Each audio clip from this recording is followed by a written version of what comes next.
3 రోజుల క్రితం శివంపేట మండలం మగ్దుంపూర శివారులో హత్యకు గురైన మహమ్మద్ సాబిల్ హత్య కేసు మిస్టరీని పోలీసులు ఛేదించారు. తూప్రాన్ డీఎస్పీ నరేందర్ గౌడ్ తన కార్యాలయంలో హత్య వివరాలను మీడియాకు వెల్లడించారు.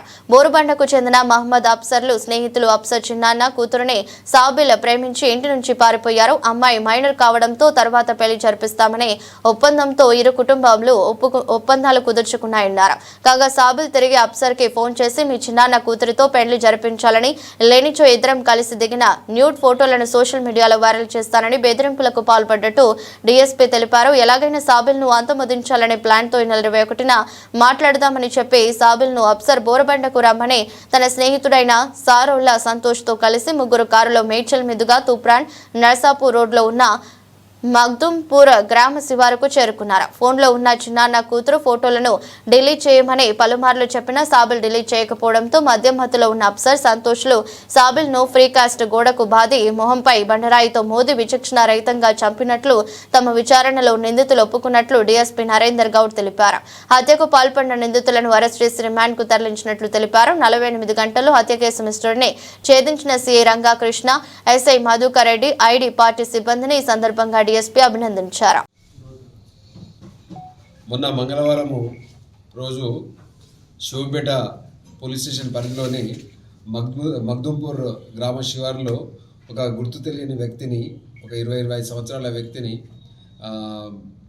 చంపి బట్టలు లేకుండా నగ్నంగా పడేసి ఉన్నాడని చెప్పేసి సమాచారంతో ఆ గ్రామ కార్యదర్శి ఇచ్చిన సమాచారం మీద మేము ఎఫ్ఐఆర్ నమోదు చేసుకొని ఈ కేసును రంగకృష్ణ తూప్రాన్ సిఐ గారు, తర్వాత శివంపేట ఎస్ఐ గారి సహకారము, మిగతా టీం తోటి దీని మీద పూర్తిగా ఇన్వెస్టిగేట్ చేయడం జరిగింది. దీంట్లో ఏంటంటే ఇది గుర్తు తెలియని శవము, నగ్నంగా ఉంది. అసలు ముందు ఐడెంటిఫై చేయాల్సిన పరిస్థితిలో టీము దీన్ని అన్ని కోణాల్లో ఒక బండరాయితోటి మోది, తర్వాత ముఖంని అంతా కూడా పచ్చడి చేసి అసలు ఆనవాళ్ళు కూడా దొరకకుండా ఉన్న పరిస్థితి ఉంది మాకు. సో ఆ కేసులో మొత్తము ఆ రోజు మొత్తం మీడియాను, సోషల్ మీడియా, తర్వాత ప్రింట్ అండ్ ఎలక్ట్రానిక్ మీడియాకి అందరికీ కూడా ఈ సమాచారం ఇచ్చి ఫస్ట్ ఆఫ్ ఆల్ మృతుడిని ఐడెంటిఫై చేయడం జరిగింది. ఈ తర్వాత మాకు తెలిసిన సమాచారం ఏంటంటే ఇది విరివిగా మేము సోషల్ మీడియాలో పబ్లిసిటీ చేయడం వల్ల మాకు వచ్చిన సమాచారంలో మృతుడు మహమ్మద్ సాబిల్ అని చెప్పేసి బోరబండ నివాసి అన్న విషయం తెలిసింది.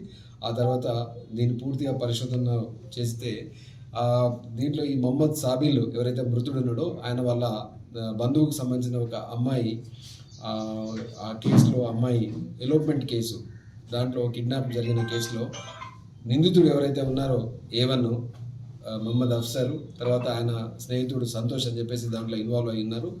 సో వారు తర్వాత అమ్మాయి ఎలోప్మెంట్ అయిన తర్వాత అది అల్లాపూర్ పోలీస్ స్టేషన్ పరిధిలో ఉన్న కేసు. ఆ కేసులో భాగంగా ఆ తర్వాత వాళ్ళు మళ్ళీ వచ్చిన తర్వాత పోలీసులు కౌన్సిలింగ్ చేసి వాళ్ళని పంపించడం జరిగింది.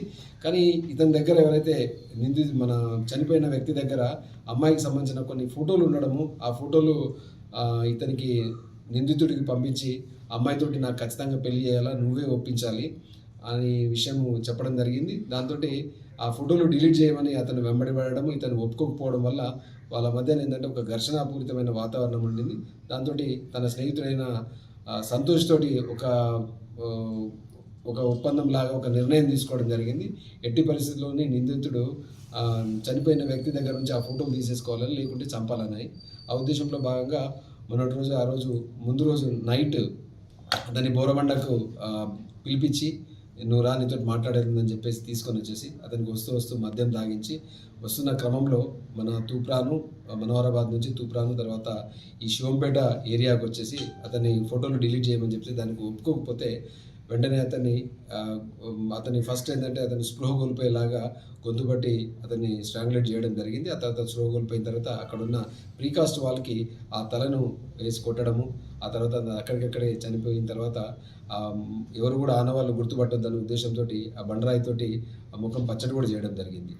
సో ఆ తర్వాత ఈ పోలీసులు ఎక్కడైనా వస్తాయి, తర్వాత పోలీస్ డాగ్స్ వచ్చేసి ఇవి గుర్తుపడతాయి అన్న ఉద్దేశంతో అతనికి ఉన్న ఒంటి మీద ఉన్న బట్టల్ని కూడా తీసేసి వాళ్ళు విసిరేయడం జరిగింది. ఈరోజు మేము పూర్తిగా అన్ని కోణాల్లో సిఐ గారు, తర్వాత ఎస్ఐ గారు, తర్వాత మిగతా టీం అంతా కూడా అన్ని కోణాల్లో దీన్ని శాస్త్రీయ పద్ధతుల్లో సాంకేతిక పరిజ్ఞానాన్ని ఉపయోగించి కేసును ఛేదించడం జరిగింది.